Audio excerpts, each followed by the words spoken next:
Dober večer. Potem, ko so konec minulega leta zaključili 885 tisočakov vredna dela prve faze izgradnje kanalizacije Raka, so nedavno podpisali pogodbo za izgradnjo druge faze v vrednosti dobrega $500 milijona evrov.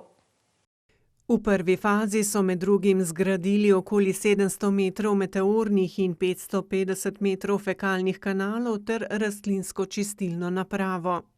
Vesel sem, da gre projekt naprej, se pravi druga faza, kot ste rekli, da bo dodatno priključenih 229 občank in občanov na to kanalizacijsko omrežje dodatno. Vesel sem tudi to, da je prišlo danes do podpisa, s katerim smo tudi nekako določili časovnico pogodbeno in da bo v letu 2024 oziroma 2025 zadeva izpeljana. Veselje nam je, da se je to končno prišlo do te izvedbe in upamo, da bomo v kratkem prišli tudi do finalizacije projekta v celoti.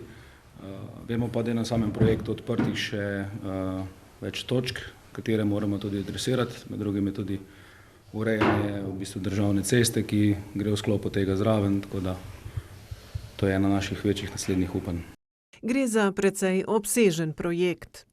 V dolžini skupni meri 2801 meter novega kanalizacijskega omrežja, pokrivanje krajevne skupnosti Raka. S tem pa tudi nekako dokazujemo, da nismo pozabili na periferijo, da delamo na periferijah in da je razvoj mestne občine Krško enakovredno razporejen, tudi finančna sredstva enakovredno razporejena po vseh delih naše mestne občine. Razgiban teren bo izzive predstavljal tudi izvajalcem del, ki pa se jih veselijo. Tu je treba še omeniti, da je preko 8000 kvadratnih metrov asfaltov, ki bojo na koncu dodana vrednost.